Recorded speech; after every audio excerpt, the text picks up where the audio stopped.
ప్రభువును రక్షకుడైన యేసుక్రీస్తు వారి అతి శ్రేష్టమైన పరిశుద్ధమైన నామంలో మీ అందరికీ నా హృదయపూర్వకమైనటువంటి వందనాలు. ప్రియ దేవుని బిడ్డలారా, ఈ ఉదయకాలం ఆరాధనలో పాల్పంపులు పొందడానికి వచ్చిన మీ అందరికీ కూడా స్వాగతం పలుకుతూ ఉన్నాను. ఈ పెందలకడే మంచు కురిసేటువంటి సమయంలో మహాదేవునితో గడపడానికి పరుగులెత్తి వచ్చిన మీ అందరికీ కూడా దైవాశీస్సులు, దేవుని కృప మీ అందరికీ తోడుగా ఉండునుగాక. దేవుని వాక్యాన్ని మనము ధ్యానం చేసుకుందాం. పరిశుద్ధ బైబిల్ గ్రంథంలో నుండి దానియేలు గ్రంథంలో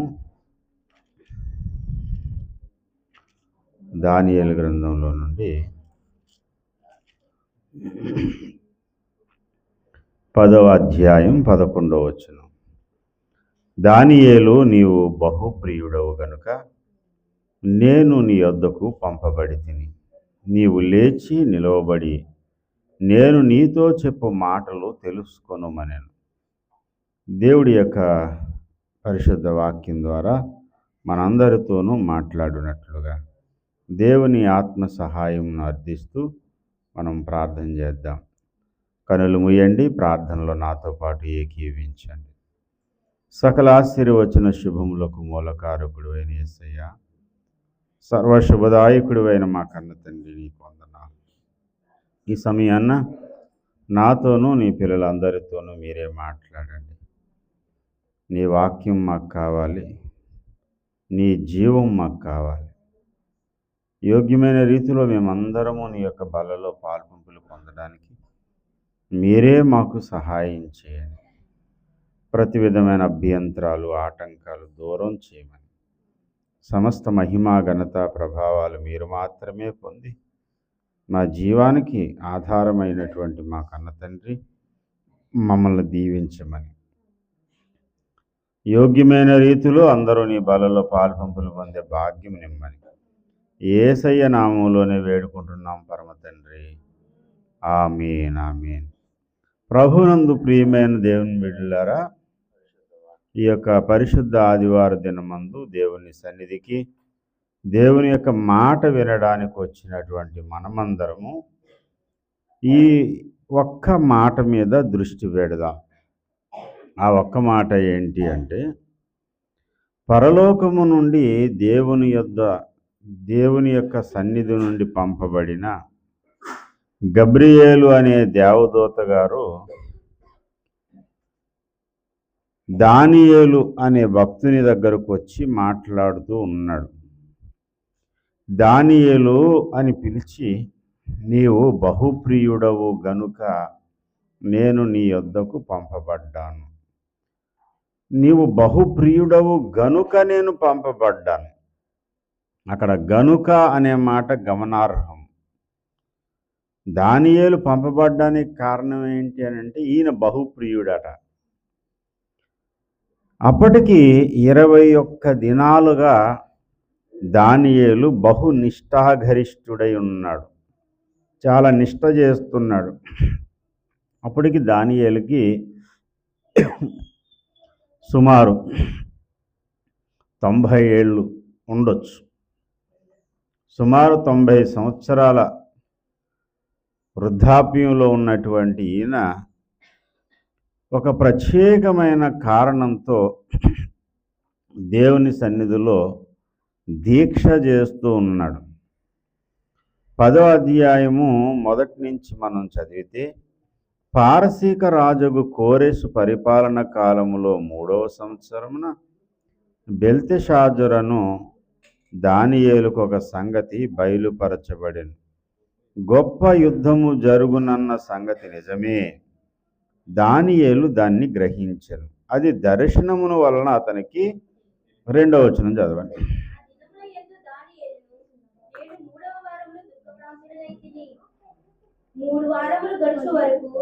ఆ దినములయందు దానియేలను నేను 3 వారములు దుఃఖప్రాప్తుడనైతిని. 3 వారాలు ఏడుస్తూనే ఉన్నాడు, వేదనతో ఉన్నాడు. ఈ వేదన, ఈ దుఃఖము అతనికి సంతోషంగా భోజనం చేసే పరిస్థితి లేదు. మాంసం ముట్టలేదు. ప్రాణానికి ఉల్లాసం ఇచ్చే ద్రాక్షారసం నోటికి రానియలేదు. కనీసం స్నానాభిషేకాలు కూడా చేసుకోలేదు. అలా కూర్చుని ముసలాయన ఏడుస్తూనే ఉన్నాడు. ప్రభా, ఏదో ఒక గొప్ప యుద్ధం జరగబోతుందన్నావు, దాని గూర్చి నాకైతే అర్థమవుతుంది కానీ స్పష్టత లేదయ్యా. ఈ దర్శన వివరం ఏంటో నాకు చెప్పు. అసలు ఏం జరగబోతుంది? ప్రపంచం యొక్క స్థితిగతులు ఎలా ఉండబోతున్నాయి? అంతిమ దినాలలో జరగబోయేదేంటి? ఇలా చాలా విషయాలు దేవుని దగ్గర పెట్టి ఆయన ప్రార్థన చేస్తూ ఉన్నాడు. ఆ ప్రార్థన తీవ్రత, ఆ ప్రార్థన మీద అతనుకున్న పట్టుదల అతన్ని సంతోషంగా భోజనం చేయనివ్వలేదు. దేవుని యొద్ద తాను తెలుసుకోవాలి అని అనుకున్నటువంటి సంగతిని గూర్చి అతని హృదయంలో ఉన్న వాంఛ, తీవ్రత అతనికి నిద్ర పట్టనీయలేదు. కనీసం వెళ్ళి స్నానం చేసి శుభ్రంగా తయారై వద్దామని మనసు కూడా రాలేదు. అలాగని ఏమైనా చదువు సంధ్య లేనటువంటి ఒక అనాగరికుడా అంటే కాదు. ఒక బాధ్యత కలిగిన ఉన్నతోద్యోగిగా, ప్రధానమంత్రిగా ఉన్నాడు. చక్రవర్తులు మారారు, రాజ్య స్థితిగతులు మారాయి. సుమారు 70 సంవత్సరాలు అతని యొక్క పరిపాలన, అతని యొక్క అధికారము, తనకున్న హోదా అయితే మారలేదు. రోజు రోజుకి ఆ హోదా ఎక్కువవుతూ వచ్చిందేమో కానీ అతనుకున్న అంతస్తు తగ్గిపోలేదు. అలాంటి ఒక ఉన్నత అంతస్తులో ఉన్నటువంటి ఒక గొప్ప వ్యక్తి దేవుని పాదాలు పట్టుకుని ఏడుస్తూ ఉన్నాడు. శరీరంలో ఓపిక లేని వయసు రీత్యా ఓపిక లేదు. అతడు యవన ప్రాయంలో ఉంటుండగా నెబుకద్నెజరు అతన్ని యెరూషలేము నుండి బబులోను రాజ్యానికి తీసుకుని వచ్చేశాడు. యవన ప్రాయం మొదలుకొని 70 సంవత్సరాల అధికారిగా ప్రభుత్వాన్ని ఏలుతూ ఉన్నాడు. అంటే ప్రజలను పరిపాలన చేస్తున్నాడు. 70 సంవత్సరాలు. అంతకుముందు ఒక 20 ఏళ్ళు అనుకుంటే 90 ఏళ్ళు వయసు. లేదు సార్, అప్పటికి ఆయనకి 18 ఏళ్ళు అనుకుంటే అండి 88 సంవత్సరాలు.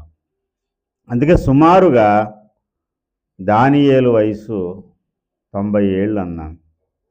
ఆ వయసులో అతడు విస్తారమైన వేదన కలిగి దుఃఖప్రాప్తుడై దేవుని సన్నిధిలో ప్రార్థన చేస్తూ ఉంటే దేవదూత గబ్రియేలు గారు వచ్చి అంటున్నాడు, దానియేలు, నీవు బహుప్రియుడవయ్యా, అందుకే నేను నీ వద్దకు పంపబడ్డాను. అసలు నువ్వు ప్రార్థన చేయడానికి ఎప్పుడైతే మొదలుపెట్టావో ఆ రోజే నేను నీ దగ్గరికి వెళ్ళాలని దేవుడు నాకు ఆజ్ఞాపించాడు.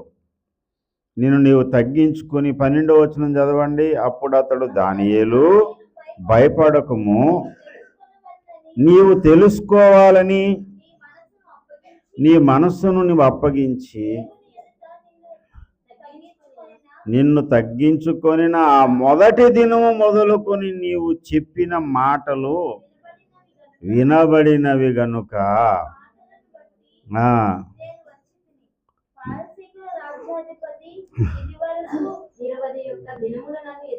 21 దినాలు దారిలో దానియేలు యొక్క ప్రార్థన విని పంపబడినటువంటి ఆ దేవదూత గారిని పారసీక దేశపు అధిపతట, పారసీకుల రాజు ఆ అధిపతి ఎవడైతే ఉన్నాడో వాడు ఆయన్ని ఎదిరించి అడ్డగించాడట. ఇక పారసీకుల రాజుల సముఖమున నేను నిలుచుచుండగా ప్రధానులలో మిఖాయేలు ఒకడు నాకు సహాయము చేయవచ్చును. 21 రోజులు అడ్డగించాడట దారిలో. పారసీక దేశపు రాజు అధిపతి, పారసీకుల అధిపతి అనేటువంటి వాడు అడ్డగించాడట. పారసీక దేశపు రాజు అడ్డగించడం ఏంటి సార్? ఎవరిని అడ్డగించాడు? దానియేల్నా లేకపోతే గబ్రియేల్నా? గబ్రియేల్ దేవదూత గారిని. గబ్రియేల్ దేవదూత గారు రోడ్డు మీద నడిచిరాడు కదా, ఎక్కడి నుంచి వస్తాడు? ఆకాశంలోంచి రివ్వున వచ్చేస్తాడు. ఆకాశంలోంచి రివ్వున దిగొచ్చి గదులు గోడలు ఆయన ఏం చేయలేవు, ఏమీ అడ్డుకోలేవు, ఎక్కడికైనా రాగలడు. దేవదూతలు ఆత్మరూపులు వాళ్ళు. ఆయన్ని ఈ పారసీక దేశపు అధిపతి అడ్డుకోవడం ఏంటి? అది కూడా 1 రోజు 2 రోజులు కాదు, 21 రోజు అడ్డుకున్నాడట. అసలు దేవదూతల బలం ఎలాంటిదంటే మామూలు కాదు. దేవదూతలందరిలో కూడా గొప్పవాళ్ళు, బలవంతులు, గొప్ప పేరు పొందినటువంటి వారు ఎవరంటే ఈ గబ్రియేల్ గారు. ప్రత్యేకమైన కార్యం కొరకు ఈ గబ్రియేల్ గారు వస్తారు. అలాంటి ఆయన అడ్డుకోవడం ఏంటి సార్ అంటే, ఇక్కడ అడ్డుకున్నది మామూలు సాదాసీదా ఒక రాజు కాదు, పారసీకుల అధిపతి అని పిలువబడినటువంటి దుష్టుడైన సైతాను. సైతాను గాడికి అనేక పేర్లు, అనేక ప్రదేశాలు. వాడు ఈ భూమిని పాలించడానికి ఒక్కొక్క సమయంలో, ఒక్కొక్క కాలంలో, ఒక్కొక్క చోట అతడు సింహాసనం ఏర్పాటు చేసుకుంటాడు. పెర్గము సంఘంతో చెబుతాడు, సాతాను సింహాసనం ఉన్న చోట నీవు కాపురమున్నావు. పెర్గము అనేటువంటి ప్రాంతంలో సింహాసనం వేసుకున్నాడు. ఇప్పుడు ఎక్కడ సింహాసనం వేసుకున్నాడంటే పారసీక దేశంలో సింహాసనం వేసుకున్నాడు. వేసుకుని రివ్వున దిగొస్తున్న పరలోకవాసిని ఆకాశంలోనే ఎదుర్కోవడానికి వెళ్ళాడు. ఏం సార్, ఈ భూలోకం నాది, నేను ఈ భూలోక అధికారిని, నా పర్మిషన్ లేకుండా నా లోకంలోకి ఎలా వస్తావు నువ్వు అంటాడు వాడు. నీ పర్మిషన్ ఏంట్రా, బోడి పర్మిషను? సృష్టికర్త అయిన దేవుడు పంపించాడు నన్ను. సృష్టికర్త అయిన దేవుడు పంపించాడు అనే మాట నిజమే, కానీ ఈ భూలోకం అయితే నాది. నేను కష్టపడి ఎవరిని, ఆదాము గారిని మోసం చేసి సంపాదించుకున్నాను ఇది. అవ్వమ్మ గారిని పడగొట్టి ఆదాము గారిని బురిడి కొట్టించి ఈ భూలోకాన్ని నేను సంపాదించుకుంటే ఈ భూలోకం నాది. నా ప్రాపర్టీలోకి మీరు ఎలా వస్తారు?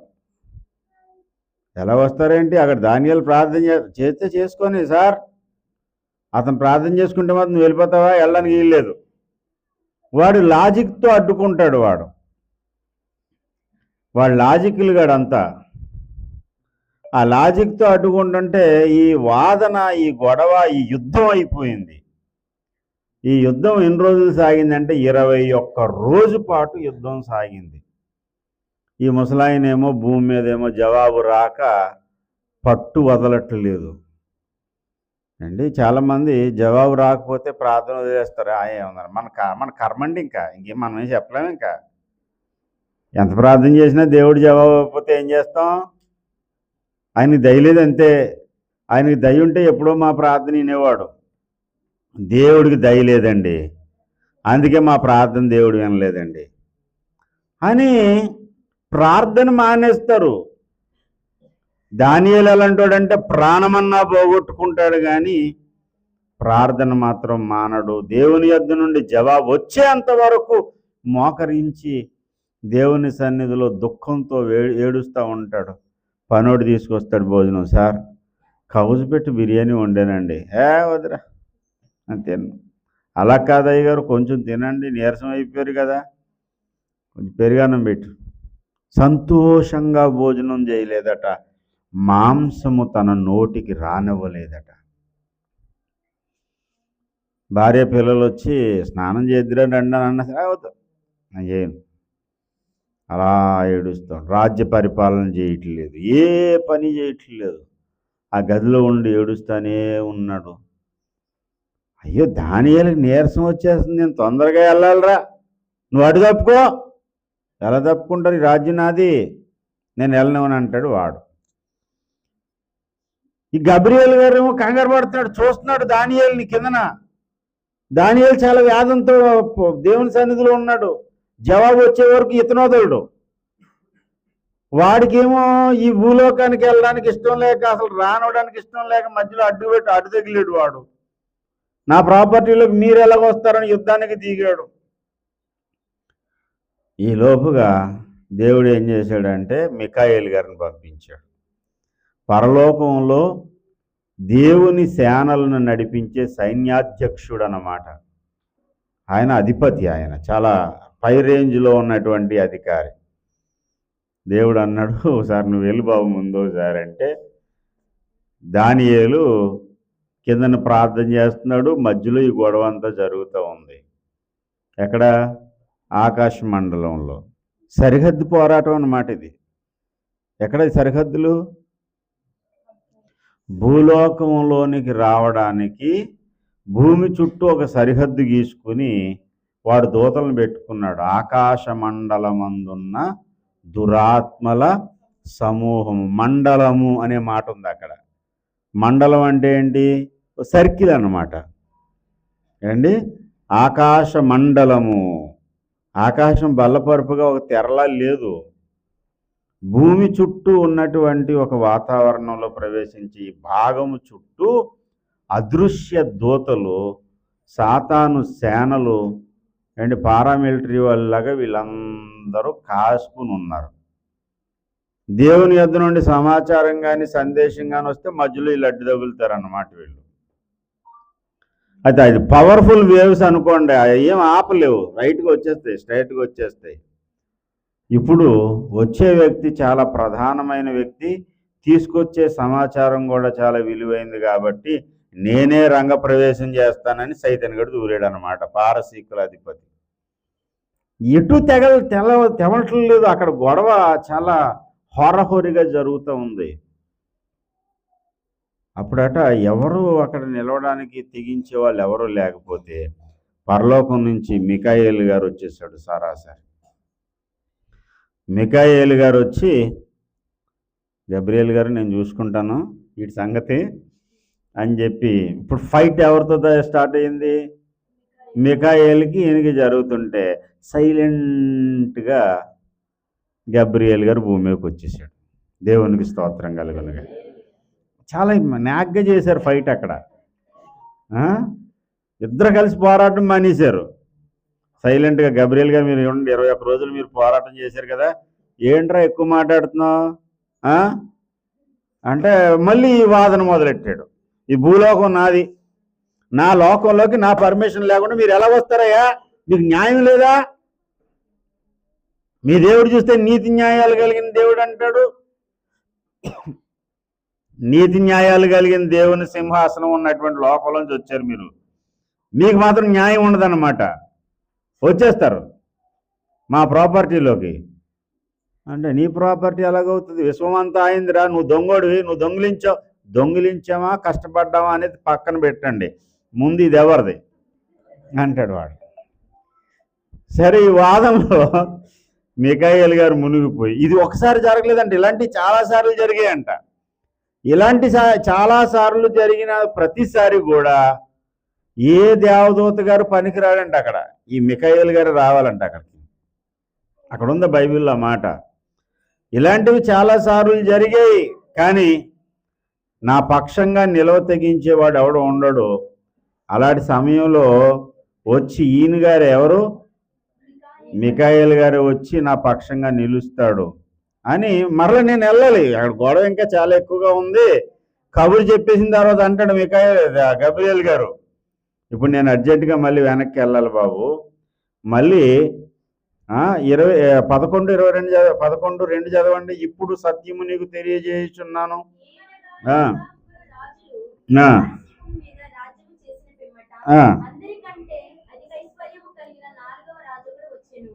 క్షమించండి అమ్మ, క్షమించండి. అది కాదు, ఇంకా పైన 20వ వచనం చదవండి. 10:20. అది నీకు తెలిసినది కదా, నేను పారసీకుడవు అధిపతితో యుద్ధము చేయుటకు మరలా పోయేదను. అధిపతి వచ్చును.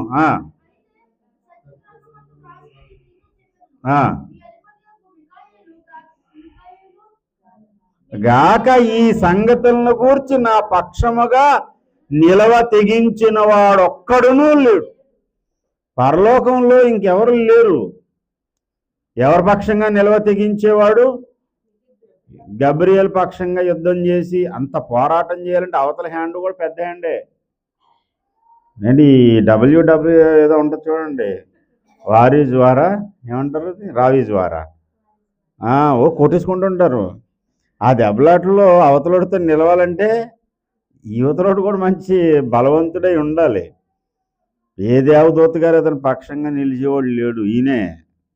కాబట్టి నేను మళ్ళీ ఎక్కడికి వెళ్ళాలి, మాకు యుద్ధం అయితే ఉంది. నేను వచ్చిన సంగతి నీకు అర్థమైంది కదా దానియేలు, మరలా నేను వెళ్తాను. మనకు తెలియకుండా ఆకాశ మండలంలో పెద్ద వారు జరుగుతూ ఉంటుంది ఎప్పటికప్పుడు. అందుకని దేవుణ్ణి ఏమంటారంటే సైన్యములకు అధిపతియగు యెహోవా. దేవునికి స్తోత్రం. నా చిన్నప్పుడు నాకు అర్థం కాదు, దేవుడికి సైన్యం ఎందుకండి? సైన్యం ఎప్పుడు అవసరం ఉంటుంది? ఒక పోరాటం అనేది ఉన్నప్పుడే సైన్యం అవసరం ఏండి. ఈ పాండిచేరి రాష్ట్రం వేరు, మన ఆంధ్రప్రదేశ్ అనే రాష్ట్రం వేరు. ఆ రాష్ట్రానికి ఈ రాష్ట్రానికి చట్టాలు వేరువేరుగా ఉన్నాయి, ప్రభుత్వ అధిపతులు వేరువేరుగా ఉన్నారు. కానీ అది ఆ రాష్ట్రానికి ఈ రాష్ట్రానికి సరిహద్దు దగ్గర పారామిలిటరీ ఉన్నారా? మిలిటరీ వాళ్ళు ఉన్నారండి?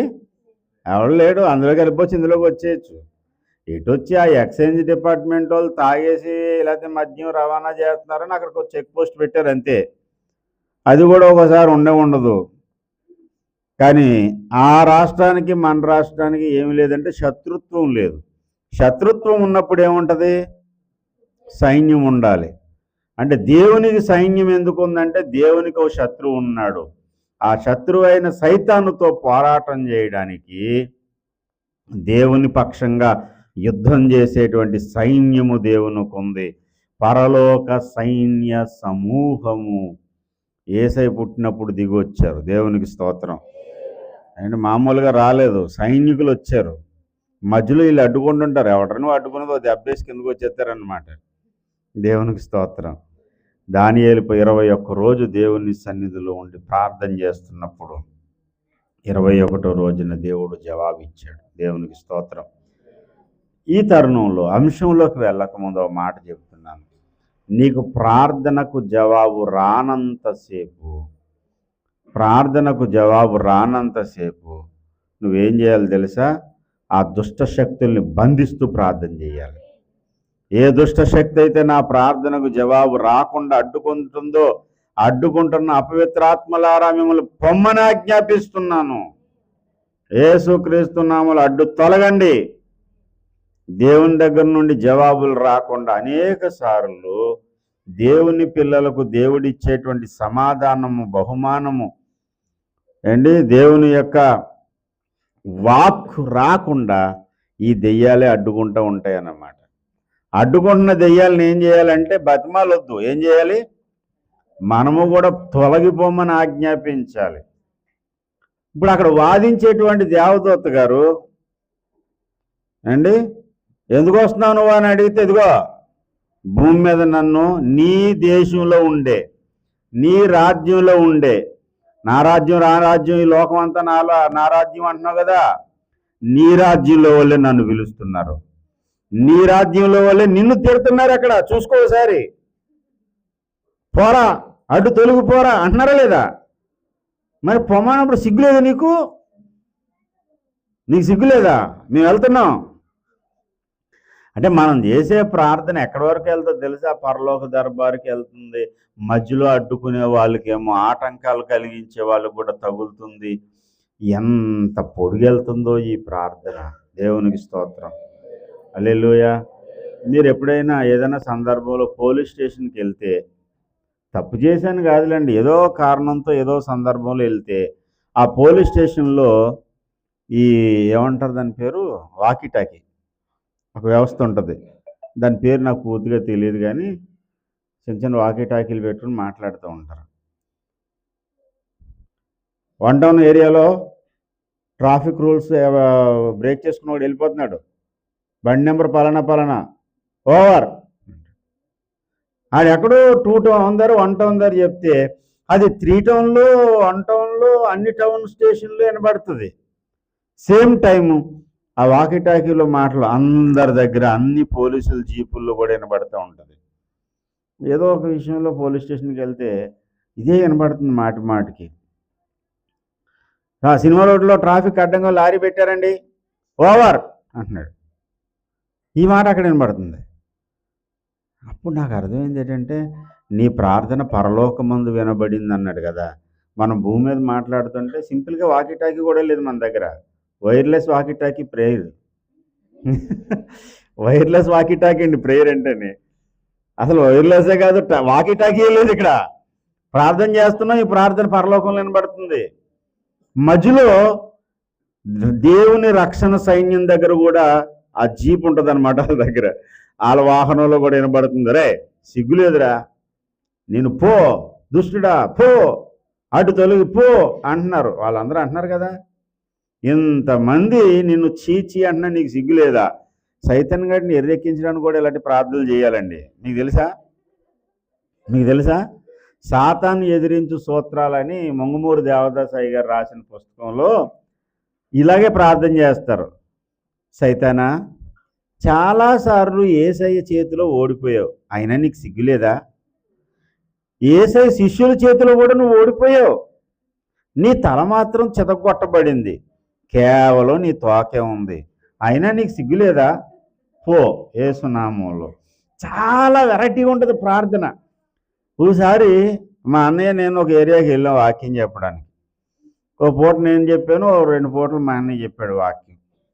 ఆ తర్వాత రోజు యేసుదాసయ్య గారు చెప్పారు. ఆ రోజు చాలా ఆటంకం. ఆ ఊర్లో చేతబడి శక్తులతో ఉన్న వాళ్ళు ఉన్నారంట, చేతబడి చేసేటువంటి వ్యక్తులు ఉన్నారంట.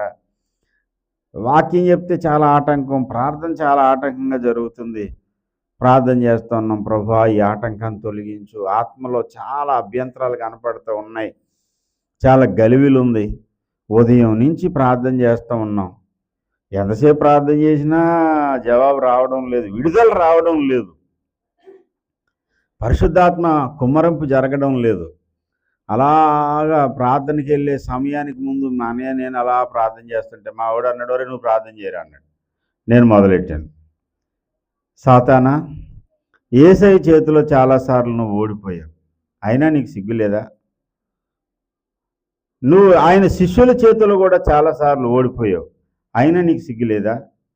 పో యేసుక్రీస్తు నామంలో అని చెప్తూ ముంగమూరు దేవదాసాయి గారి చేతిలో కూడా చాలాసార్లు ఓడిపోయావు అని ఆయన అన్ని వాడుకున్నాడు కదా. ఇప్పుడు ఆయన ప్రార్థన కూడా నేను వాడుకున్నాను.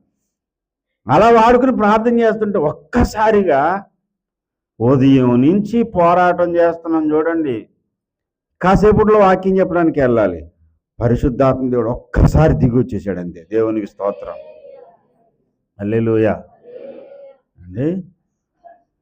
దేవుని సన్నిధిలో ప్రార్థన చేసేటప్పుడు ఇలాంటి ప్రార్థన కూడా చేయాలి. ఏ ప్రార్థన? అది సాతాను ఎదిరిస్తూ ప్రార్థన చేయాలి. నువ్వు అడుగుతున్నావు, ప్రభువా నాయన సాయం చేయండి తండ్రి, సాయం చేయండి తండ్రి, అదే కాదు, సహాయం చేస్తున్నాను రా, మధ్యలో ఈ సైతాన్ గడు అడ్డుకున్నాడు, మరి జవాబు పంపించాను. ఎప్పుడో 2002లో నోకియా ఫోన్లు బుక్ చేసాడంట మొన్న ఒక ఆయన, చూసారా?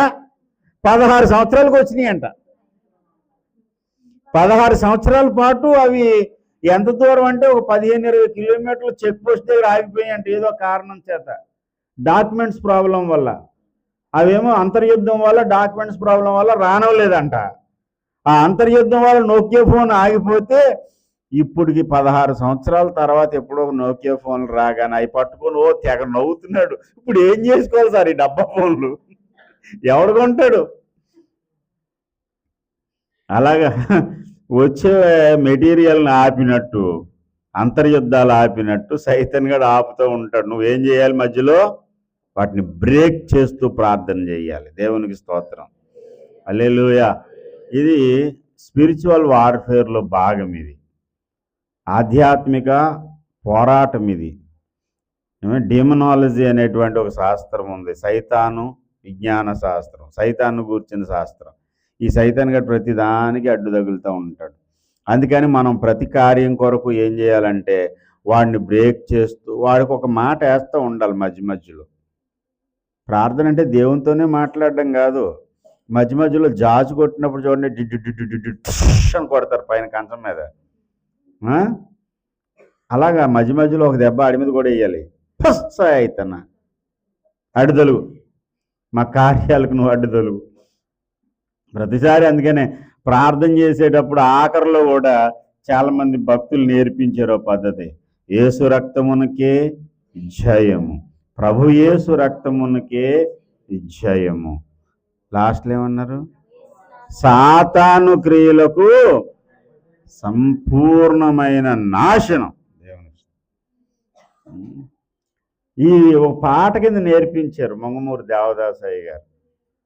అది నాకు సరిగ్గా రాదు కానీ పాస్టర్ గారు బాగా కంటస్తాడు, అత్మాళ్ళకి అంట ఉంటుంది అనమాట. అది అండి అనంతకాలం ఏంటది? సాతాను క్రియలకు సర్వకార్యములు యందు శ్రమలతో కూడిన చావు నీకు. సర్వకార్యములు యందు శ్రమలతో కూడిన చావు ఎవరికి? ఆడికి జ్ఞాపకం చేయరే, నువ్వు ఎన్ని కార్యాలు చేసినా నీకు శ్రమలతో కూడిన చావు, నీకు అదే మూడుతుంది, లాస్ట్కి అదే నీ గతి అని ఒక జాజ్ దెబ్బేస్తూ ఉండాలన్నమాట ఆడి మీద. అలా వేసి ప్రార్థన చేసినప్పుడు మనకు విడుదల వస్తుంది. ఊరికనే ప్రార్థన చేస్తే అలా ఏడుతూ కూర్చోవద్దు.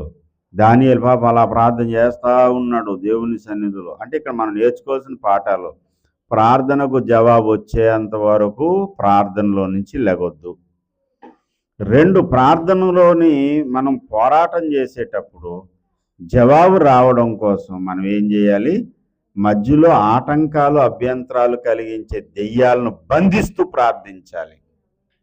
అప్పుడే మనకు దేవుని యొద్ద నుండి విజయం వస్తుంది. దేవునికి స్తోత్రం కలుగునుగాక. చాలామంది ఊరికే కృంగిపోతున్నారు, అయ్యో మాకు ప్రార్థనకు జవాబు రాలేదండి, మేము ఎంత అడిగినా. ఇంకా ఆ కృంగుదల ఎంతవరకు వెళ్ళిపోద్ది తెలుసా? దేవుడి మీద అలగడం మొదలు పెడతారు.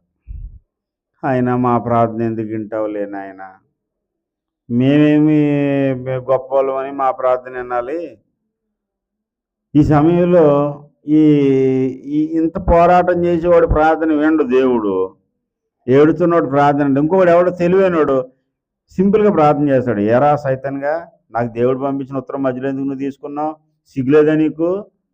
సిగ్గు శారం లేదేంటి? ఎన్నిసార్లు అన్నా చీ అన్న కుక్క అన్న సిగ్గు ఉంటుంది, నీకు సిగ్గులేదేంటి? సిగ్గులేనోడా, పో యేసునామంలో. నాకు వచ్చే జవాబు అత్యవసరంగా ఎమర్జెన్సీకి రావాల్సిందే, నువ్వు ఎంత మాత్రం నిలవడానికి వీలు లేదు, నువ్వు తగో అని ఇంకొకటి తెలివిగా ప్రార్థన చేస్తాడు. వాడికేమో జవాబు వస్తుంది, నీకేమో జవాబు లేదు. ఎంత ఏడుస్తున్నాను, నా ప్రార్థన నా యొద్దకే వచ్చింది, ఇన్ని రోజులు బట్టి ఏడుస్తున్నాను. ఏమైనా నా స్వార్థం కోసం ఏడిచానా? లోక క్షేమం కోసం. దానియేలు ఏమైనా సొంతం కోసం, ఏమైనా ఉద్యోగంలో ప్రమోషన్ కోసమో లేకపోతే మంచి పట్టు వస్త్రాల కోసమో ఏమైనా వీటి కోసం ఏమైనా ఏడిచాడండి? లేదు లేదు. దేవుని యొక్క సంకల్పం ఏంటో తెలుసుకోవాలి, దేవుని చిత్తానుసారమైనటువంటి యుద్ధం ఏంటో తెలుసుకోవాలి, అసలు దేవుడు ఏం జరిగిస్తున్నాడో తెలుసుకోవాలని ఈయన పోరాటం చేశాడు. మరి ఇంత మంచి పోరాటానికి దేవుడు జవాబు ఇవ్వద్దు? ఇవ్వాలి. ఇద్దామనే మొదటి రోజే ప్రార్థన నోట్లో ఉంటుండగానే, పరలోకంలో ప్రార్థన వినబడగానే గబ్రియేలు గారిని చెప్పాడు, బాబు నువ్వు వెళ్ళి అర్జెంటుగానే, నా కుమారుడు చాలా ముఖ్యమైన అంశం ప్రార్థన చేస్తున్నాడు, వెళ్ళి నువ్వు చెప్పు. ఈ పరలోక దర్బారులో నీకు తెలియజేయబడిన మర్మం అంతా వివరంగా చెప్పెళ్ళి. చిత్తం తండ్రి అని బయలుదేరాడు ఆయన. ఆయన బయలుదేరితే 21 రోజు ఈడ ఆటంకాలు. అలాగే ఇక్కడ కూడి ఉన్నటువంటి చాలామంది ప్రార్థనలకి అభ్యంతరం కలగడానికి, ఆటంకం కలగడానికి ఆకాశ మండలంలో ఉన్న దురాత్మలే కారణము. ఏంటి, మన పాపము పరలోకంలో వినబడకుండా అడ్డుకుంటుంది అనేది ఎంత నిజమో, నువ్వు పాపాలను ఒప్పుకొని ఏడ్చి ప్రార్థన చేసినా ప్రార్థనకు జవాబు రావడం లేదు అంటే ఈ దుష్ట శక్తులని గ్రహించి వాటిని బంధిస్తూ ప్రార్థన చేయండి. ఈ ట్రిక్ నేర్చుకోండి, తప్పకుండా ప్రార్థనలో మనకు విజయం కలుగుతుంది. దేవునికి స్తోత్రం కలుగునుగాక. హల్లెలూయా. దేవుని యొద్ద నుండి జవాబు వచ్చేసింది. జవాబు తీసుకొచ్చినటువంటి ఆయన చెబుతున్న మాట ఏంటంటే, బాబు పరలోక దర్బారులో ఉన్న ఆటంకాలు తొలగిపోయి ఈ అభ్యంతరంగా ఆటంకంగా నిలబడినటువంటి ఆ వ్యక్తిని దేవుడు పక్కకు నెట్టేసి అతనితో పోరాడడానికి ఏమో మికాయేలును పంపించి నన్ను ఈ భూమి మీదకి పంపించే ఈ ప్రాసెస్ అంతా చేయడానికి మూల కారణం ఏంటో తెలుసా? నీవు బహుప్రియుడవు. అక్కడ గనుక అనే మాట కోసం ఇంతసేపు చెప్పవలసి వచ్చింది. ఇంత పోరాటం, ఇంత వ్యవస్థ అంతా ఎందుకు జరిగిందంటే నీవు ప్రియుడవు గనుక. ఏ ప్రియుడు? బహుప్రియుడవు. ఫలానా వాళ్ళకని అడ్రస్ చెప్పట్లేదు, మరలా ఎవరికి చెప్తున్నాడు అండి? సార్వత్రికంగా చెప్తున్నాడు, బహుప్రియుడవు. దానియేలు నీవు దేవునికి ప్రియుడవు అని అన్నాడు. అక్కడ దానియేలు నువ్వు ప్రియుడు అన్నాడా? ఏదోటి అన్నాడు లేరా బాబు, నీ దిక్మాల ప్రసంగం సంపెత్న పట్టుకొని ఆ ఒక్క మొక్కే పట్టుకుని ఎంతసేపు సాగదెత్తవా? ఈ పాటికల్లా 10 కథలు చెప్పేది 100 మంది పాస్టర్లు అయితే.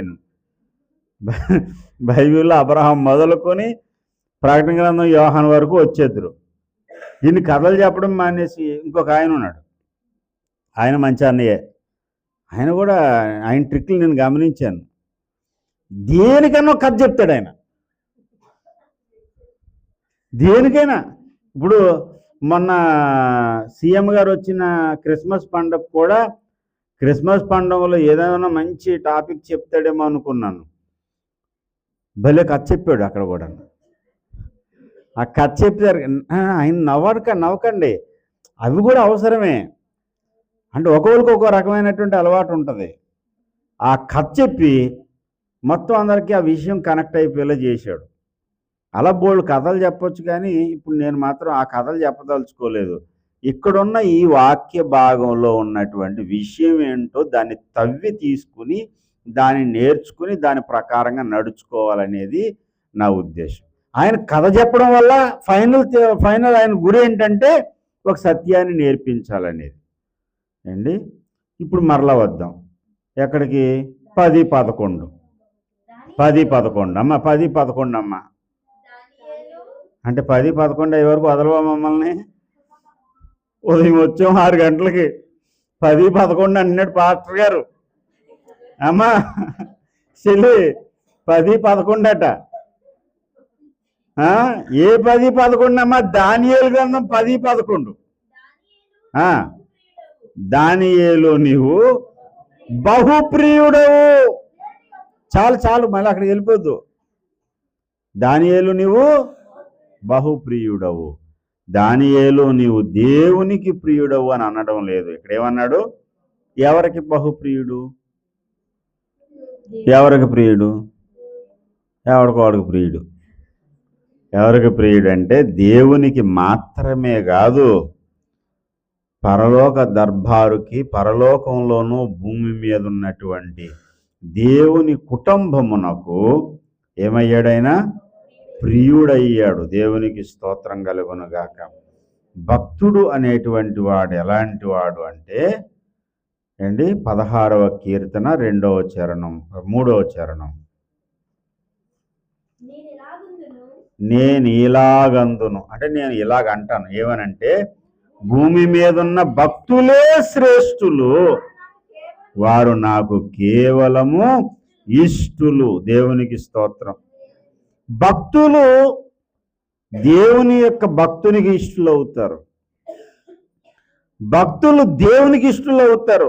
దావీదు భక్తుడు తన స్వానుభవం చెబుతున్నాడు. 18వ కీర్తన 19వ చరణం, విశాలమైన స్థలమునకు ఆయన నన్ను తోడుకుని వచ్చెను, నేను ఆయనకు ఇష్టుడను గనుక.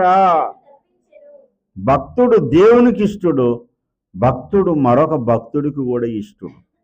దేవునికి స్తోత్రం. అంటే యెహోవా యందు భయభక్తులు కలిగిన వాడిని, యెహోవా యందు భయభక్తులు కలిగిన మరొకడు ఏం చేస్తాడంటే ఇష్టపడతాడు. ఇద్దరిలో ప్రవహించేది ఒక రక్తమే, ఇద్దరిలో ఉన్నటువంటి ఆలోచన విధానం ఒకటైనప్పుడు ఖచ్చితంగా లైక్ చేయాలి, లైక్ చేస్తారు. 15వ కీర్తన 4వ చరణం, అతని దృష్టికి నీచుడు అసహ్యుడు. యెహోవా యందు భయభక్తులు కలిగిన వారిని నీ ప్రవర్తన దేవునికి అనుకూలమైందనుకోండి, నువ్వు ఎంత పొడుగు ఎంత దూరం సాగుతావో తెలుసా? నీకోసం పరలోక దర్బారులో ఉన్నటువంటి ఆ దేవదూతలందరూ లైక్ చేస్తారు, నిన్ను ఇష్టపడతారు. భూమి మీద ఉన్న భక్త సమాజం కూడా నిన్ను ఇష్టపడుతుంది. యేసయ్యను అంగీకరించడం అంటే కులం తప్పిపోవడము ఏంటి? యేసయ్యను అంగీకరించడం అంటే కొంతమంది అభిప్రాయం ఏంటంటే అందరికి దూరం అయిపోతామండి, ఇంకెవరు ఉండరండి మనకి, ఇంకా మనం దిక్కులేని పక్షులం అయిపోతాం అనుకుంటున్నారు. దిక్కులేని పక్షులు అయిపోవు. యేసయ్యను అంగీకరించడం అంటే ఏమనుకుంటున్నావు? భూపరలోకాల్లో బంధుత్వాలు వచ్చేస్తాయి. దేవునికి స్తోత్రం, హల్లెలూయా. అండి ఎక్కడికో నేపాల్ ప్రదేశానికి వెళ్ళాం, లాడ్జిలో ఉండాలంటే బోల్డ్ డబ్బులు అండి. టూరిజం ప్లేసులు, టూరిజం ఏరియాలకి ఎక్కడికి వెళ్ళినా సరే చిన్న లాడ్జ్ తీసుకుంటే 3-4 వేల రూపాయలు ఇవ్వాలి. 3 పూట్ల భోజనం పెట్టాలంటే వాళ్ళు డబ్బులు ఇవ్వాలి. అక్కడ ఒక పాస్టర్ గారు వాళ్ళ ఇంట్లో మాకు ఆశ్రయం ఇచ్చారు. మంచి డబల్ కాట్ మంచం, అన్ని వసతులు ఉన్నాయి, చక్కని భోజనం అన్నీ. బయటికి వెళ్ళాలంటే కారులో తీసుకొచ్చారు. ఏం బంధుత్వం ఉందో ఆయనకి మాకు? అమ్మా, యేసయ్య రక్తమును బట్టి బంధుత్వం వచ్చింది. దేవునికి స్తోత్రం కలుగునుగా.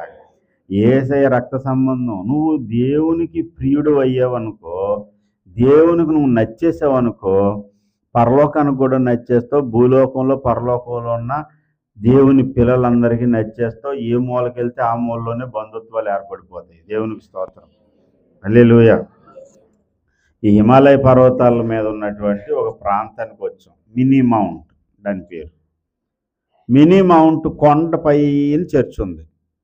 కొండ దిగిన తర్వాత కొండ దిగువకి మిడిల్ భాగంలో నేను దాన్ని వీడియో తీసుకొని పెట్టాను నేను. చాలా బ్యూటిఫుల్గా ఉంది ప్లేస్ అంతా. అక్కడ మాకు భోజనం పెట్టారు. అన్ని చెక్కలతో కట్టుకున్న ఇల్లులు, చెక్కల ఇల్లులు అనమాట. ఎందుకంటే చలికి బాగా ఆగేది ఏంటంటే చెక్కలిల్లు ఆగుతాయి. సిమెంట్ అయితే ఇంకా ఎక్కువ కూలింగ్ అయిపోద్ది. చెక్కలిల్లు అనమాట. ఆ చెక్కలింట్లో మాకు భోజనం పెట్టారు. నాటుకోడి, అదేదో పచ్చడి, అయ్యే రకరకాలు. హాఫ్ బాయిల్డ్ కదా, మనకులాగా ఫుల్గా బాయిల్ చేయరు వాళ్ళు, సగం సగం చైనా వాళ్ళ టైప్ అనమాట. మంగోలియా జాతి ప్రజలు లాంటి వాళ్ళు అనమాట వీళ్ళు. ఏదో వాళ్ళు ప్రేమతో, వాళ్ళ టేస్ట్లు వాళ్ళ రుచులు వేరు, మన రుచులు వేరు, కానీ ఎంత ప్రేమతో అన్ని రకాలు పెట్టారో మాకు. మమ్మల్ని చేర్చుకున్నారు. ఎక్కడో కొండల్లో అడవుల్లో కూడా బంధువులే మనకి. దేవునికి స్తోత్రం. దేశంలో ఏ మూలకి వెళ్తే ఆ మూలనే బంధువులు. పాకిస్తాన్ దేశంలో పుట్టింది మొదలుకొని కుంటిగా, కాళ్ళు నడవలేని స్థితిలో, కొన్ని రోజులు బాగానే నడిచింది, కానీ తర్వాత కాళ్ళు ఇబ్బంది అయ్యి అవిటిది అయిపోయింది ఆ అమ్మాయి. ఆ అమ్మాయిని బాగు చేయాలని తండ్రి చాలా ప్రయత్నాలు చేశాడు. ఎందుకంటే కోటీశ్వరుడు ఆయన, ఎంత డబ్బన్నా ఖర్చు పెడతాడు నా కూతురికి కాలు రావాలని. అందరు డాక్టర్ల దగ్గరికి తిప్పాడు, కాలు రాలేదు. మక్కా మదీనా యాత్రలు చేస్తే ముస్లిమ్స్ వాళ్ళు మా కూతురి కాళ్ళు వచ్చేస్తాయని ఆ పవిత్ర జలాల్లో ముంచాడు, కానీ కాళ్ళు రాలేదు. కృంగిపోయి కూతురి నిమిత్తం బాధపడి ఆయన ఆస్తి అంతా కూతురి పేరు రాసి చనిపోయాడు. ఎవరికి కావాల్సిన ఆస్తి వాళ్ళకి ఇచ్చాడు, ఈ కూతురికి రావాల్సిన ఆస్తి కూతురికి ఇచ్చాడు, ఆయన చనిపోయాడు. ప్రేమించే తండ్రి లేడు, తల్లి లేదు, ఎవరు లేరు. ఎవరికాళ్ళు పెళ్ళిళ్ళు చేసుకుని అన్నదమ్ములందరూ సెటిల్ అయిపోయారు. ఈమె ఏడుస్తూ ఉన్న దినాల్లో యేసు ప్రభు వచ్చి ఆమెను ముట్టాడు.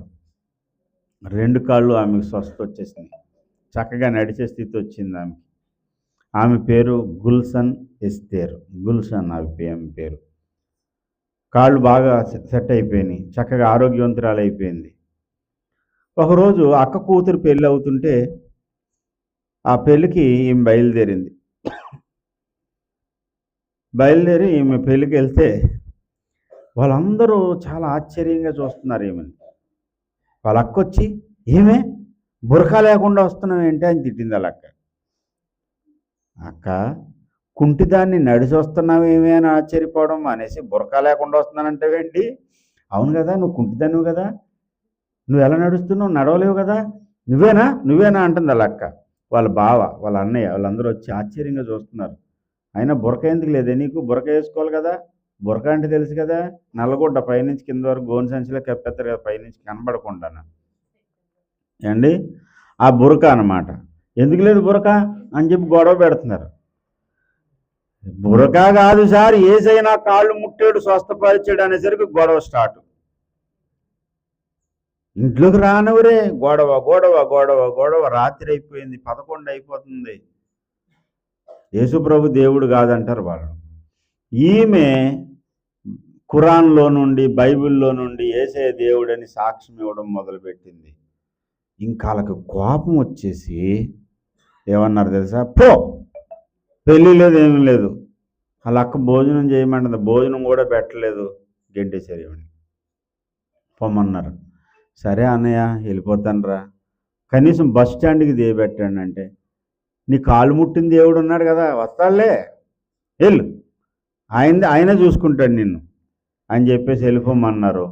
అర్ధరాత్రి ఒంటరిగా ఆడపిల్ల, యవనస్తురాలు, 25 ఏళ్ళు ఉంటాయి, సూట్ కేసు పట్టుకుని, బట్టలు పెట్టి పట్టుకుని నడుస్తూ వెళ్తూ ఉంది. ప్రార్థన చేస్తుంది, ప్రభువా ఈ పరిస్థితుల్లో నాకు సహాయం చేయవా.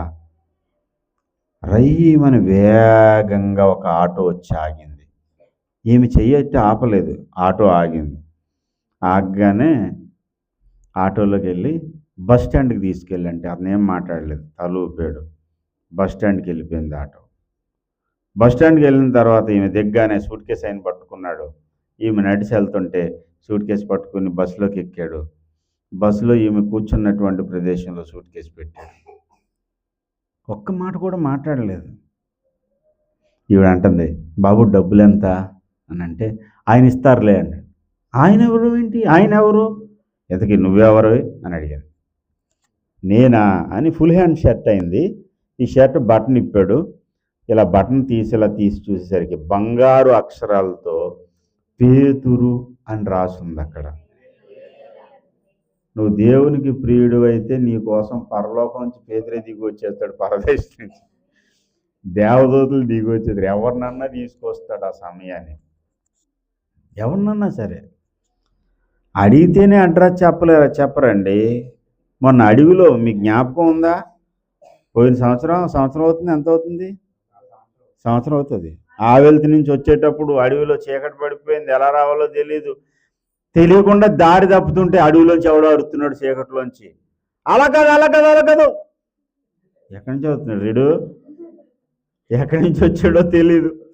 వచ్చి మన ముందుండి ఇలా కాదు ఇలాగ వెళ్ళండి అని చెప్పి కొంత దూరం తీసుకెళ్ళి ఇదే దారి ఇందులోంచి వెళ్ళిపోండి అని చెప్పి పంపించాడు. ఎవరికి కావాలి చెప్పండి అసలు? ఆ సమయంలో కొండ ప్రాంతంలో ఉన్నటువంటి వాళ్ళు తాగేసి ఉంటారు, పగలే తాగేస్తారు వాళ్ళు, స్పృహ లేకుండా పడిపోయి ఉంటారు తాగేసి. అలాంటోడు తాగి ఉంటే వస్తాడా? తాగున్నాడో తాగిలేడో తెలియదు, అతను ఎవడో మనకు తెలియదు, అతనికి మనకి రిలేషన్ ఏంటో తెలియదు. ఎక్కడో మకాంలో కొండ లోపల ఉన్నవాడు బయటకు వచ్చి మనకు దారి చూపించి వెళ్ళాడు. దేవునికి స్తోత్రం, హల్లెలూయా. ఇలాంటి పరిస్థితులు ఎన్నో జరిగాయి. ఒకసారి ఒక కొండ మించి దిగి కిందకు వచ్చాం, ఇంకా దిగాలి, చాలా దూరం వెళ్ళాలి. బండి ఆగిపోయింది, వ్యాన్ ఆగిపోయింది. ఆగిపోతే కిందకు వచ్చి మనకేం తెలీదు, మెకానికల్ తెలీదు, ఏం తెలీదు.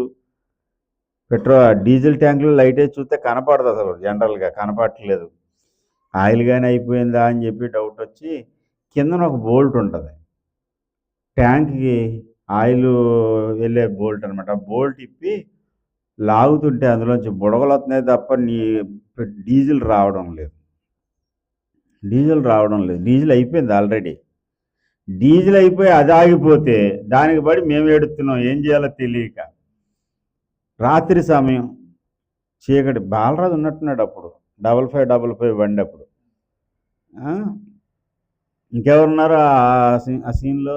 నువ్వు నా అప్పుడు 2009, అది చాలాసార్లు, ఇది నేను చెప్పేది 2009లోది. అప్పుడు ఉన్నావు నువ్వు, 2009 నువ్వు ఉన్నావు, నాకు జ్ఞాపకం. నువ్వు డిక్కీలో కూర్చున్నాడు ఈ కుర్రాడు, వెనకాల డిక్కీలో కూర్చోబెట్టారు. 2009 నాన్న తిప్పలు పడుతున్నాం. అప్పుడు పాస్టర్ సుదర్శన్ గారు ఉన్నారు. అప్పుడు ఇంకా ఆయన ప్రభు దగ్గరికి వెళ్ళిపోలేదు. ఆయన ఉన్నాడు. ప్రార్థన చేస్తున్నాం, ప్రభువా ఈ అడవిలో ఎటు వెళ్ళాలన్నా కనీసం ఒక 20 కిలోమీటర్లు వెళ్తే తప్ప ఆయిల్ దొరకదు. ఆ 20 కిలోమీటర్లు కూడా నడిచి వెళ్ళాలి. ఏ జంతువులు ఉంటాయో తెలియదు. 20 ఏళ్ళు అయిపోతుంది ఇంచుమించుగా ఇది జరిగి.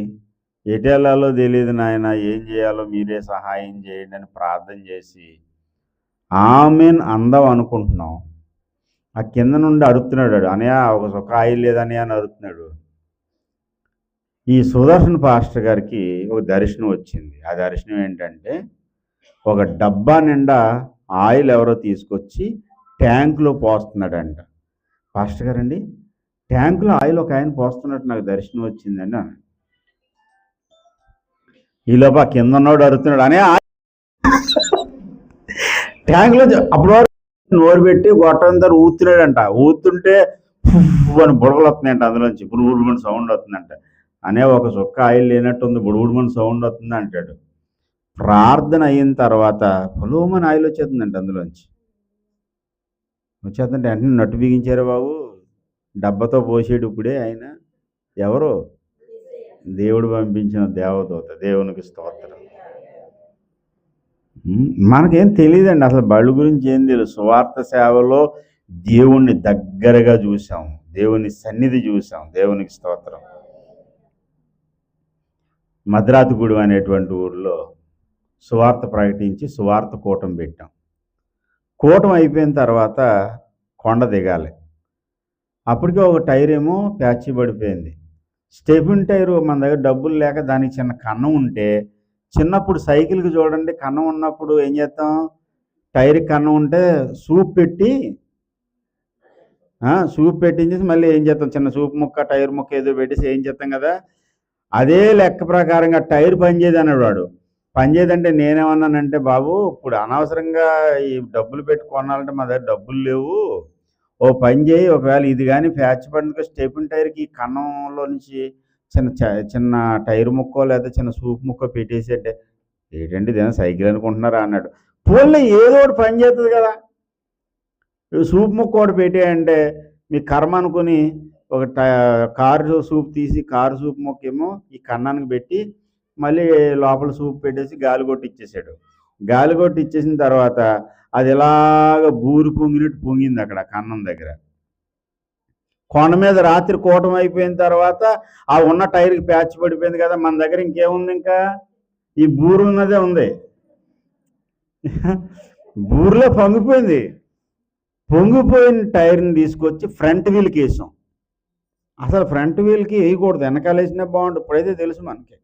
ఫ్రంట్ వీల్కి వేసి ఆ పొంగిపోయిన బూరు మీద చేయి పెట్టి అందరం కలిపి ప్రార్థన చేస్తున్నాం, ప్రభువా ఈ బండి ఎలా దింపుతావో మాకు తెలీదు, ఘాటి దిగాలి, రోడ్లు సరిగ్గా లేవు. ఇప్పుడంటే రోడ్లు ఏ ఉన్నాయి కానీ అప్పుడు రోడ్లు లేవు, ఎలా దింపుతావో మాకు తెలియదు నాయన, క్షేమంగా మమ్మల్ని ఇంటికి చేర్చని ప్రార్థన చేస్తుంటే అందులో సేవకుడికి దర్శనం ఏంటంటే, 4 దేవదూతలు వచ్చి 4 చక్రాల దగ్గర నిలబడి పైనుంచి తీసుకెళ్ళి కొండ కిందన పెట్టినట్టు దర్శనం వచ్చిందంట. చెప్తున్నాడు, అయ్యగారండి నాకు ఇలా దర్శనం వచ్చిందండి అని చెప్పాడు. దేవునికి స్తోత్రం అన్నాం. సరిగ్గా తార్ రోడ్డు వరకు కిందకు వచ్చే వరకు నడిచిందండి. కిందకు వచ్చిన తర్వాత డామ్ అని వెళ్ళిపోయి ఆ చెట్టు దగ్గరికి వెళ్ళిపోయి ఆగిపోయింది. చెట్టు గుద్దలేదు, ఇంకా టచ్ అయ్యి ఆగిపోయింది. దేవదూతలను పంపిస్తాడు దేవుడు, మనుషులను పంపిస్తాడు. ఎందుకనంటే నువ్వు దేవునికి ప్రియుడు అయితే దేవుని లోకానికి ప్రియుడు అయిపోతావు, పరలోక దర్బారుకు ప్రియుడు అయిపోతావు, సకల లోకాల్లో ఉన్న దేవుని ప్రియులందరికీ ప్రియుడు అయిపోతావు. నన్ను పట్టించుకునే వాళ్ళు ఎవరు లేరు. మా ఇంట్లో వాళ్ళు నన్ను వెలివేశారు, మా ఊర్లో వాళ్ళు కులంలో తీసేశారు. దిక్కుమాలిన కులం అండి, దిక్కుమాల కులంలోంచి నేను వెలివేస్తే నువ్వు భయపడిపోవడం ఏంటి, నన్ను అన్నారు కులంలో తీసి పాడేసుకోండి, నేనే మిమ్మల్ని తీసేస్తాను నా కులంలోంచి అని చెప్పి. నా కులం వేరు, నా కులంలోంచి మిమ్మల్ని తీసేస్తాను. ఎక్కడి నుంచి వచ్చిందండి కులం? మనము సేవకులం. దేవునికి స్తోత్రం. మనమెవరు? సేవకులం, దేవుని సేవకులం. లేదో అనేసారని ఎక్కి ఏడ్చేసి సీదేసి పామేయకండి ఎక్కడన్నా. ఎవడే లేసేసేది? పరలోకమే నీ బంధుత్వం. దేవునికి స్తోత్రం. ఒక అక్క చెల్లెళ్ళు నిన్ను దూరం చేస్తే 1000 అక్క చెల్లెళ్ళు నీకు తోడుగా ఉంటారు. దేవునికి స్తోత్రం. కొంతమంది చాలా అంటారు, చచ్చిపోతే మేము రాం. నువ్వు రాకపోతే దేవుని పిల్లలు వస్తారు ఆ సమయానికి. భయపడొద్దు. పరలోక దర్బారు, పరలోక సైన్యము, దేవుని కుటుంబము ఎక్కడుందో తెలుసా? భూమి మీద కొంత కుటుంబం ఉంది, పరలోకంలో కొంత కుటుంబం ఉంది. భూమి మీద పరలోకంలోనూ ఎక్కడెక్కడ ఉన్నటువంటి కుటుంబాలన్నీ కూడా ఒకే తండ్రిని బట్టి కుటుంబం అని పిలువబడుతుంది. ఆ కుటుంబం అంతా నీకు తోడుగా ఉంటారు. దేవునికి స్తోత్రం. ముందు నువ్వు దేవునికి ప్రియుడవు కావాలి. నేను దేవునికి ఇష్టడను గనుక ఆయన నన్ను తప్పించెను. ఇది దావీదు సాక్ష్యం. దానియేలు సాక్ష్యం. దానియేలు నువ్వు ప్రియుడవు. ముగింపులో ఒక మాట చెప్తున్నాను. ఈ సాక్ష్యము, ఈ మాట దేవుడు నిన్ను గూర్చి అనేలాంటి పరిస్థితి నీకుందా? నీ దగ్గరకు వచ్చి, దేవుడు నువ్వు నాకు నచ్చేసావు అమ్మా, నువ్వు నాకు చాలా ఇష్టం, ఐ లైక్ యూ అనే పరిస్థితి ఉందా? లేకపోతే నా నోట నుండి నిన్ను ఉమ్మివేయను ఉద్దేశించుచున్నాను. లవదోకియా సంగమా, నువ్వు చల్లగా లేవు, ఎచ్చగా లేవు, కాబట్టి నేను ఎలా ఉన్నాను? ఉమ్మివేయ. నా నోటితో నీ మీద ఉమ్మేస్తాను అనలేదు, నా నోట నుండి నిన్ను ఉమ్మివేయ ఉద్దేశించి ఉన్నాను. నా నోట్లోంచి నువ్వు బయటికి వెలివేయబడతావు, గెంటి వేయబడతావు. అలా చేయాలనుకుంటున్నాను నేను, ఎందుకంటే దేవుడికి నచ్చట్లేదు. లవదోకియా సంఘపు స్థితి దేవునికి నచ్చడం లేదు. దానియేలు స్థితి దేవునికి నచ్చేసింది. కారణం ఏంటో తెలుసా? దానియేలు నిబద్ధత కలిగిన మనిషి, నిలకడ కలిగిన మనిషి. చాలామందికి నిబద్ధత, నిలకడ ఉండదు. ఏ ఎండకి ఆ గొడుగు. అందరిలో ఉంటే అక్కడ ఆ గొడవ ఎత్తుతారు, ఇక్కడ ఈ గొడవ ఇక్కడ ఈ జెండా ఎత్తుతారు. ఇక్కడేమో ఏసు రక్తం జయం అంటాడు, అక్కడ ఇంకో జయం అంటాడు. ఏ అంటాడు చెప్తారు. మనం అందరితో కలిసిపోవాలి. కలవద్దని ఎవడు చెప్పాడమ్మా? అందరితో కలవాలి, అందరినీ ప్రేమించాలి. కానీ నీవెవరవో, నీ గుర్తింపేటో, నీ ఐడెంటిటీ ఏటో నువ్వు మర్చిపోవద్దు. నువ్వెవరివి? నేను ఇలాగ చెయ్యను, నాకు స్థితి ఉంది, నాకు గతి ఉంది. వ్యభిచారం చేయమని అతన్ని ప్రేరేపిస్తూ ఉంది పొతీఫర్ భార్య. యోసేపు ఏమన్నాడు? ఎంత నిబద్ధత కలిగిన, నిలకడ కలిగిన మనిషి అండి, మామూలుగా ఉన్నాడా?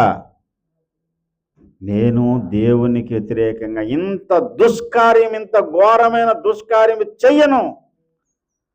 అన్యాయంగా జైలు కన్నా వెళ్ళాడేమో కానీ అతని జీవితంలో పాపం చేయడానికి తావివ్వలేదు. దానియేలు కూడా అంతే. దానియేలు ఇదిగో ఈ రాజభోజనం తినవయ్యా అని చెప్పి ప్రేమతో పెడితే అంటాడు, అయ్యా రాజులు చేసే ఆ భోజనం అది నేను తిని నన్ను నేను అపవిత్రపరుచుకోవాలనుకోవడం లేదు. నన్ను నేను అపవిత్రపరుచుకోను. ఎలాంటి పరిస్థితుల్లోనైనా నా పరిశుద్ధతను నేను కాపాడుకుంటాననే వాడే దేవునికి ప్రియుడవుతాడు. దేవునికి స్తోత్రం. నువ్వు మలినం చేసుకోవద్దు, నీ బట్టలు మలినం చేసుకోవద్దు. తాగొద్దులే కానీ కనీసం మాతో కలిసి కాసేపు కూర్చో. అంత తాగొద్దు. తాగుబోతులు అన్నాడు. కొంచెం తాగితే తాగుబోతు కాదు, ఎక్కువ తాగితేనే తాగుబోతు అవుతాడు. ఇదో సిద్ధాంతం తెలుసా మీకు? ఇదో సిద్ధాంతం పాస్టర్లకు నేర్పించున్నారు ఈ బోధ. ఇలాంటి దిక్మాలిన వ్యవహారం కూడా ఉంది. కొంచెంగా తాగడం తప్పు కాదంట, ఎక్కువగా తాగితేనే తప్పు. ఎక్కువగా అప్పుడు ఎలాంటి వాడికి ఏం చేయాలి తెలుసా? కొంచెం విషం తాగడం తప్పు కాదు, ఎక్కువగా తాగితేనే తప్పు అని చెప్పి కొంచెం పాయిజన్ ఇచ్చేయాలి. అలాంటి వాడికి సేను వదిలిపోద్ది. వ్యభిచారం తప్పు కాదు, తాగుడు తప్పు కాదు, జోదం తప్పు కాదు, అది తప్పు కాదు, ఇది తప్పు కాదు. మరి తప్పేంటి సార్? ఇంకా ఒకప్పుడు జోదం అనేవారు, ఇప్పుడు దానికి ఏం పేరెట్టారు కొంచెం అఫీషియల్గా? బెట్టింగ్. ఏంటది? బెట్టింగ్లు. బెట్టింగ్లు ఏంటంటే జోదం రా బాబు. అది నీది కాని సొమ్ము నీకు వచ్చేయాలని ఆశపడుతున్నావు, అది దురాశ కదా. అలాంటి సమయంలో నీ సొమ్ము ఎగిరిపోతే నువ్వు ఎంత బాధపడతావు అండి? ఎగిరిపోద్దు కూడా. అదేదో రమ్మీలు బమ్మీలు అని అంట. అది ఇలా ఇలా ఇలా ఆడితే డబ్బులు వచ్చేస్తాయంటే ఆ తర్వాత మొత్తం పోద్దట. ఈ రోజుల్లో చాలామంది యవనస్తులు అప్పులు పాలైపోయి ఆత్మహత్యలకు వెళ్ళిపోవడానికి కారణం ఏంటంటే ఈ రమ్మీలు బమ్మీలే. లాస్ట్కి ఇటు పని డమ్మీ అయిపోద్ది. ప్రమాదకరమైన పరిస్థితులకు వెళ్తున్నారు. ఈ పండగ సీజన్ చెప్పి ఎంతమంది అప్పులు పాలైపోయారో. గెలుచుకున్నవాడు ఆనందంతో పొంగిపోతున్నాడు. మరి అప్పులు పాలైపోయిన వాళ్ళు ఆడి పిల్లలు ఎంత బాధపడుతున్నారు. ఈడేమో పెద్ద పోటుగాళ్ళకి వెళ్ళిపోయి పందెం కాసేస్తాడు. పందెం కాసేసి ఆ ఉన్న పొలము ఇల్లు తాకట్టు పెట్టి ఆ అప్పులు తీర్చాలి. ఆ తర్వాత వాళ్ళ భార్య పిల్లలు ఎక్కడ ఉండవలసి వస్తుంది. వాళ్ళ పరిస్థితి ఏంటి? ఆ డబ్బులు సంపాదించడానికి ఆడు ఎన్ని తిప్పలు పడ్డాడు, ఎన్ని కష్టాలు పడ్డాడు, ఇవేమి కనపడదు. బెట్టింగ్లు బెట్టింగ్లు బెట్టింగ్లు బెట్టింగ్లు. నిన్ను నీవు అపవిత్రం చేసుకోవద్దు. పరిశుద్ధత విషయంలో నిన్ను నీవు అపవిత్రం చేసుకోకూడదని ప్రతి స్త్రీ, ప్రతి పురుషుడు ఎల్లప్పుడూ భావించాలి. నన్ను చూసే ఏ పురుషుడైనా అపవిత్రమైన చూపుతో చూసే అవకాశం నేను ఇవ్వకూడదు. కొంతమంది మగవాళ్ళు రెచ్చగొట్టేలాగా ప్రవర్తిస్తారు. మరి రెచ్చగొడితే మాత్రం రెచ్చిపోవడం ఈడ పిచ్చుకోకేటేమన్నా. వీడికి బుద్ధి వీడికి ఉండాలి. బుద్ధి లేకుండా కూడా చేసేవాళ్ళు ఉంటారు. నేను ఇంకా ఎక్కువ మాట్లాడితే ఆయన మీద పెట్టిన కేసుని ఆమె పెడతారు. నాకెందుకు వచ్చిన గొడవ ఇది అని చాలా జాగ్రత్తగా మాట్లాడాలి. ఈ రోజుల్లో చెడు చెప్పడానికైతే మాత్రం ఏదైనా మాట్లాడవచ్చు. మంచి చెప్పడానికి మాత్రం చాలా జాగ్రత్తగా నోరు అదుపులో పెట్టుకుని చెప్పాలి అండి. అందుకని చెప్తున్నాను, దేవుని ప్రజలకు చెప్తున్నాను. ఇది ఏ సినిమా యాక్టర్లకి నేను చెప్పట్లేదు. ఇది డిస్క్లైమర్ అన్నమాట. ఇది కేవలం క్రైస్తవ సమాజానికి, క్రైస్తవ స్త్రీ పురుషులకు మాత్రమే. అన్యులకి, అవతల వాళ్ళకి ఇది మాత్రం చెందింది కాదు. ఇది నా డిస్క్లైమర్. అందుకే మళ్ళీ చెప్తున్నాను, ప్రతి క్రైస్తవ స్త్రీ పరపురుషులు మోహపు చూపు చూసేలాంటి అవకాశం ఇవ్వద్దు. ప్రతి క్రైస్తవ పురుషుడు మోహపు చూపులు చూసి నీ మనసును అపవిత్రపరుచుకోవద్దు. మోహపు చూపులతోనూ వ్యభిచారపు తలంపులతోనూ ఉండడానికి దేవుడు మనలను పిలవలేదు. దేనికోసం పిలిచాడు? 1 కొరింథీ పత్రిక 1వ అధ్యాయము 2వ వచనం. 1 కొరింథీ పత్రిక 1వ అధ్యాయం 2వ వచనం.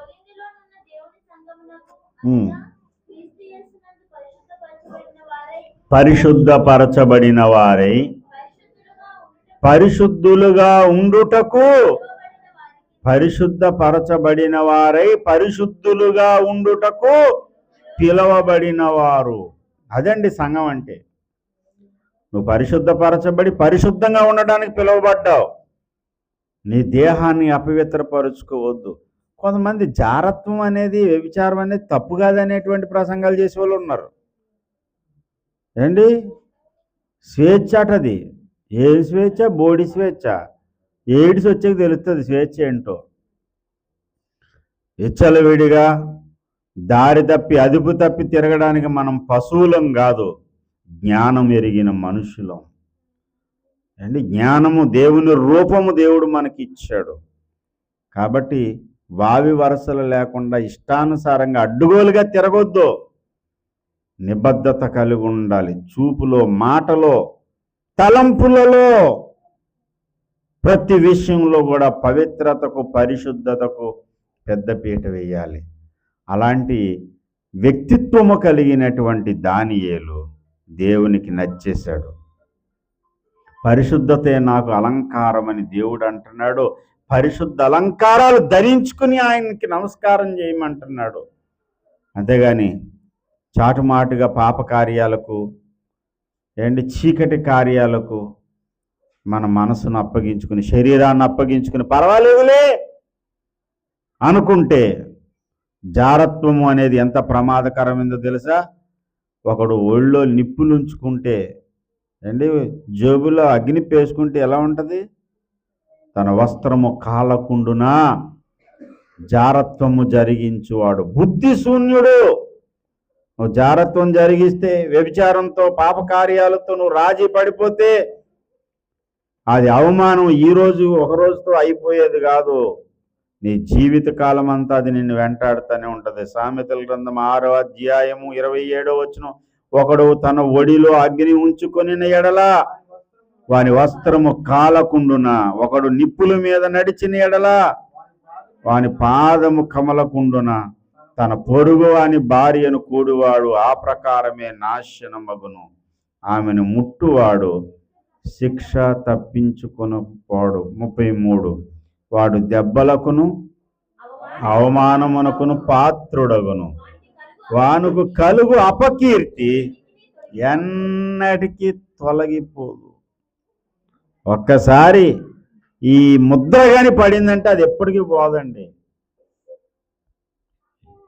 ఒక్కసారి అలాంటి పాపపు ముద్ర సమాజంలో నీకు పడిందా, ఈడి బతుకేంటండి దిక్కుమాలిన బతుకు, ఇదే ఒక బతుకే. దీని బతుకు కూడా అలాంటిదే, తరతరాలు ఉండిపోద్ది.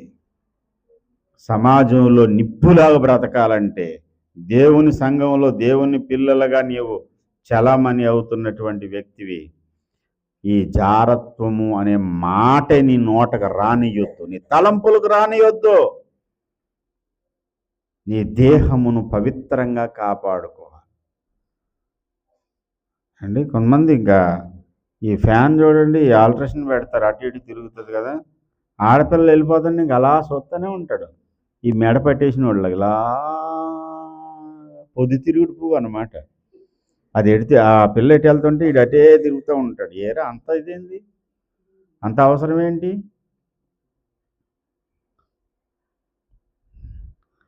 శరీరముతో వ్యభిచారం చేసిన వాడిని గర్దించారు, కానీ యేసయ్య ఏమన్నాడు? మోహపు చూపులను కూడా గర్దించాడు. కాబట్టి పవిత్రత అనేది దేవుని సంఘానికి, దేవుని పిల్లలకు అవసరం. ఆ పరిశుద్ధతను ప్రేమించేవాడిని దేవుడు ప్రేమిస్తాడు. దేవునికి స్తోత్రం. యేసయ్య పందులు కాపరి కాదు అండి, పందులకు ఆయన కాపరి కాదు. ఆయన ఎవరికి కాపరి? గొర్రెలకు కాపరి. దేవునికి స్తోత్రం. పరిశుద్ధులుగా ఉండడానికి పిలవబడినటువంటి మనము పరిశుద్ధతలో కొనసాగకపోతే దేవునికి ఇష్టలు ఎలాగవుతాం? నువ్వు దేవునికి ఇష్టడువైతే దేవుడు ఎంత దూరం అన్నా వెళ్తాడు. ఎంత దూరం వెళ్తాడంటే నీ పక్షంగా పోరాటం చేయడానికి పరలోక సైన్యాన్ని దింపుతాడు, సైన్యాధ్యక్షుడిని కూడా దింపేస్తాడు. దేవునికి స్తోత్రం. నీకోసం ఎంత దూరం వెళ్తాడు. నేను చెప్పాను కదా, గొల్సన్ ఎస్తేరు కోసం ఎవరు వచ్చేసారు? పేతురు గారిని పంపించేశాడు. మన కోసం కూడా నిద్రపోతున్నటువంటి వ్యక్తులు, అరే ఎలాగరా, నా పిల్లలు అక్కడ ఉన్నారు, వెళ్ళు, దారి చూపించని పంపించాడు. ఎన్నోసార్లు. ఒకసారి తెల్లవారుజామున ప్రయాణం ఉన్నది, ఒక చోట వాకింగ్ చెప్పడానికి వెళ్ళాలి. ఆ రోజు చాలా ప్రార్థన చేస్తాను, టికెట్ తీసుకోవడానికి డబ్బులు లేవు. కనీసం కారులో ఆయిల్ పోయించుకుని వెళ్దామన్నా కారులోకి కూడా పెట్రోల్ లేదు. ప్రార్థన చేస్తూ ఉన్నాం. పాస్టర్ గారు నేను రాత్రి 11 గంటలకి తలుపు కొట్టారు. వచ్చి తలుపు కొడితే, ఏమ్మా ఇంత రాత్రి ఎప్పుడు వచ్చావు, అయినా నువ్వు ఒక్కడిదాన్ని వచ్చావు అని అడుగుతున్నారు పాస్టర్ గారు. అమ్మగారండి, మీరు ఉదయం వెళ్ళడానికి డబ్బులు లేవని అనిపించిందండి, ఎవరికి తెలియకుండా పట్టుకొచ్చానంట అని చెప్పి 1000-2000 చేతులు పెట్టి వెళ్ళిపోయింది అమ్మాయి. అర్ధరాత్రి 11 గంటలకి అండి. ఇలా ఎన్నోసార్లు, ఒకసారి కాదు, 100 సార్లు జరిగింది. దేవుడికి నువ్వు నచ్చేటువంటి పరిస్థితి నీకు వస్తే, దేవుడు నీకు సహాయం చేయడానికి, నీ ప్రార్థన వినడానికి, నీ ప్రార్థన జవాబు ఇవ్వడానికి ఎలాంటి వ్యక్తులన్నా వాడుకుంటాడు. ఎంత దూరమైనా వచ్చేస్తాడు ఆయన. దేవునికి స్తోత్రం. ముందు పరిశుద్ధతను ప్రేమించు.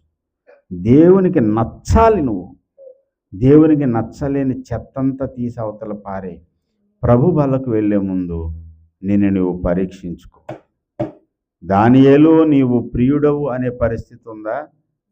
పో, నా నోటితో నేను ఉమ్మేస్తాను, నా నోట్లోంచి నేను ఉమ్మేస్తాననే పరిస్థితి ఉందా?